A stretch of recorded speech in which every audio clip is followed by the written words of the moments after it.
we're going to look at factorising quadratics. Quadratics are equations or expressions where the highest power is squared. So this is a quadratic because we've got x squared here. This is quadratic because we've got the squared here. And what we're often asked to do is factorise it. So when we're asked to factorise, it means put into brackets. Now, with quadratics, we either have to put it into one bracket or two brackets. These are all single brackets.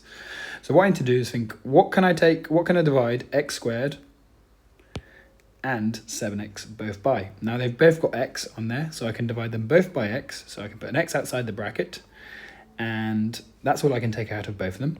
X times by what gives me x squared? Well, that's another x. X times by what gives me 7x? It's just a 7. Okay, so what we have here is exactly the same thing, same expression, just written in a different way. Now for this one here, we can take x out of both terms, but we can also divide 3 and 12 by 3. So we're going to take 3 out of them both and x, and 3x times by what gives me x squared? X again. 3x times by what gives me 12? It's going to be plus 4. 10x squared plus 5x, I can divide them both by 5, okay, both 10 and 5 are in the 5 times tables, and I can divide them both by x.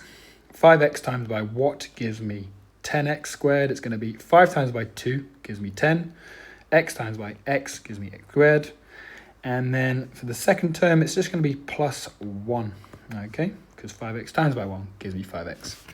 Now, sometimes we are limited by what we can take out. For this one here, I can only take x out of both, but that's fine. Take x out of both, and we end up with 7x on the inside plus 15.